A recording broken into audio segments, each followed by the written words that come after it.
Just before the break, John, we were talking about the book and you showed us the cover. That is, when I look at that cover, it's inspirational to see Major Taylor with bent over the bars, and it's a very well designed cover. And again, the book, everybody's called The Black Cyclone. How did you come up with a title like that? Just because of his enormous speed and record, or? Oh, it was easy. It was easy, Douglas. He had a number of nicknames, but the Black Cyclone was the one that stuck. And frequently, he would have been referred to as the Black Cyclone by the announcers at various events. As he was leaving the pack in the dust, so to speak. He would go Well, ahead. he did his best, and there were times when he got shut out completely. I mean, he wouldn't even make the podium. Uh, but when he was really cranking, I should say, he was just unbeatable. His victory in the World Championships in Montreal in 1899 as an example. Um, the officials quite frequently looked the other way, and he would win a race, but they wouldn't, if it was close, they would sometimes call the other rider. Ah, Uh, and that was just blatant uh, yes. racism in my view. But he knew that, and he refused to get excited about it. That happened in Montreal, where I believe it was Tom Butler. Was it Tom Butler beat him in a sprint? But it was so close, and when you race at that level, you learn very quickly how to throw the bike. And what he did, he threw the bike forward in the last millisecond and actually got the win.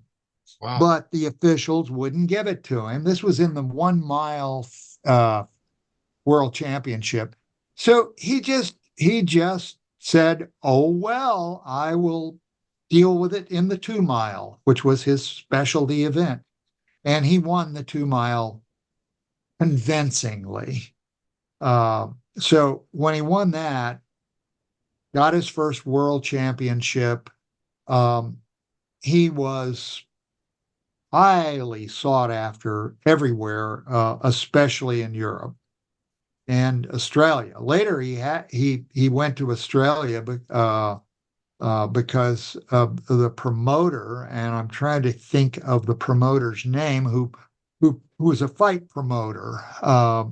It's The okay. Jack Johnson, Tommy Burns fight in Sydney, Australia was a product of this promoter, and I probably will think of it after we're off the air. But That's okay. at any rate, Major Taylor wanted very much to escape the racism that he found in the U.S.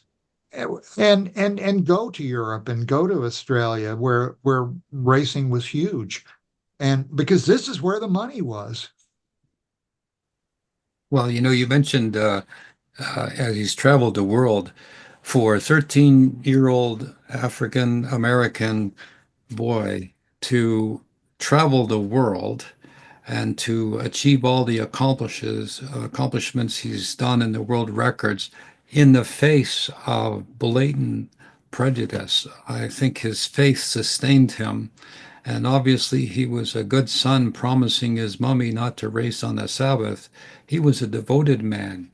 The time of the world was coming up. World War I was in progress during his lifetime. You mentioned off air a little bit about something about him being deferred, and how did he deal with the world at war, so to speak? Well, he got a deferment because of his machinist capabilities, and it he won his last race, by the way, in 1917, which was after World War One. But that was sort of a showcase event, and he did beat all of his rivals at the time. But his main focus at this point was to create something that didn't exist. And yet you have to understand that there was a real shortage of rubber. All the rubber was going to the war effort in World War One, and most of it came from trees in South America. It was way before Goodyear or Firestone patent the chemical compounds to create rubber. So it was natural latex. It was an incredibly durable uh, fabric, if you will.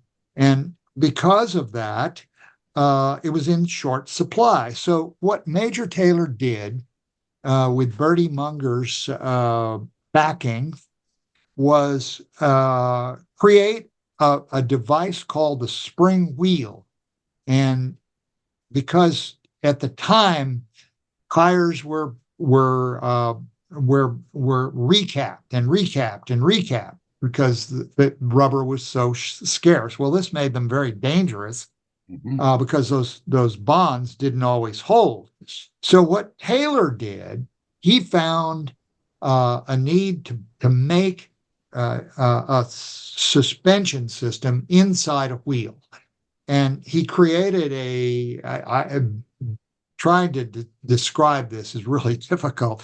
From the hub of the wheel were springs which radiated out toward the outside rim of this sectioned uh, piece of apparatus. So the sections were filled with the natural latex rubber, hard rubber, and the spring would actually provide a bit of a suspension. And cars of this era were incredibly primitive, and they were derived from the horse and buggy era.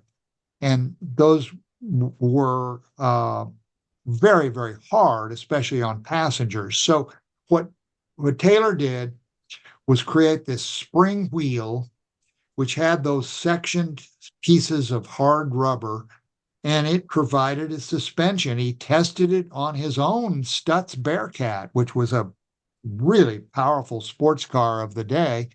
And his co conspirator who had helped put the whole thing together, Austin Coates, had a pickup truck, early Ford pickup truck, and they laced up some wheels for that. So it fit the bill for both a modern sedan, namely the Stutz, and the utility vehicle that was used to carry and everything under this world, the pickup truck.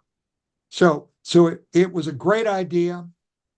It filled the need, um, but somehow, some way, even with his sponsors' money to promote it, um, uh, it went belly up. It was produced, but somebody picked up the patent before he could get the patent filed in the U.S. Patent Office. Therefore, someone else reaped the financial reward, and it wasn't Major Taylor. I'm so sorry to hear. Sadly, it was Wow, not Major Taylor. what a story. Uh, and then he went on to uh, produce other things.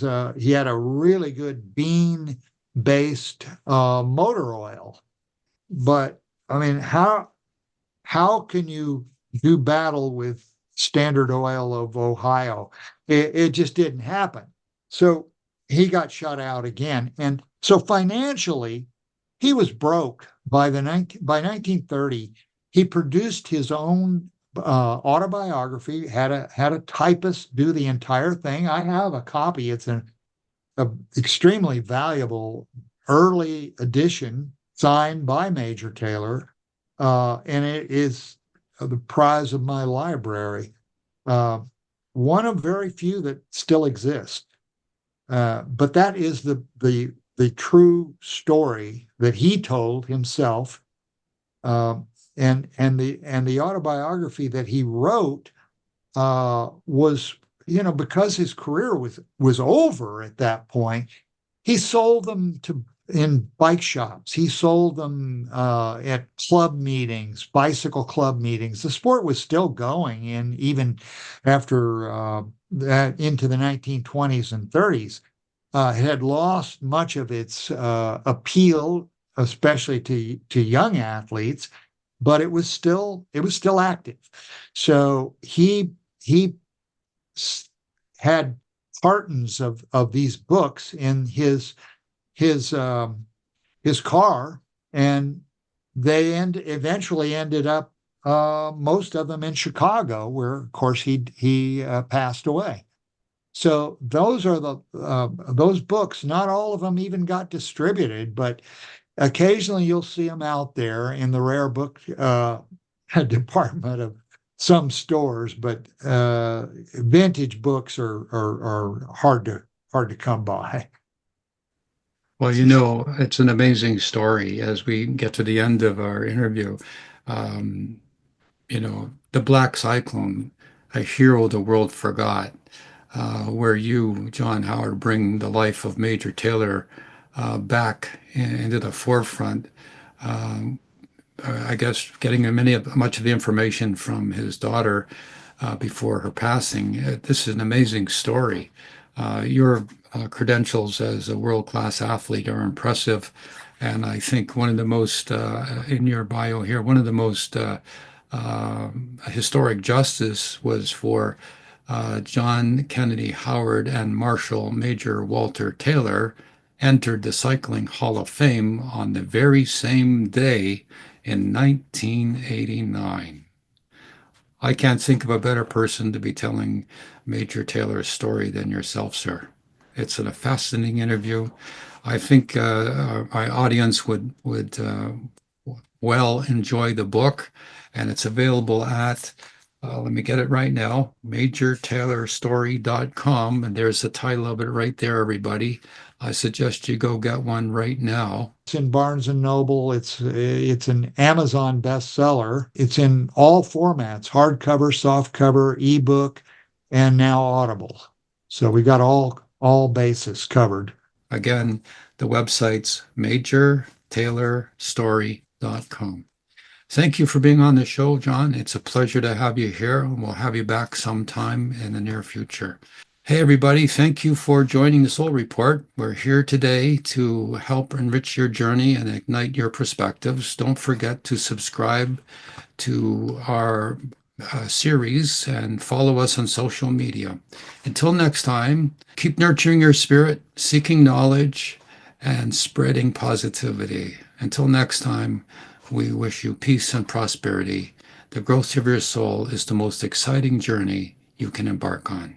I'm your host, Dr. Douglas James Cottrell. My guest today has been a world-class athlete and a very famous author, John Kennedy Howard. Until next time, God bless.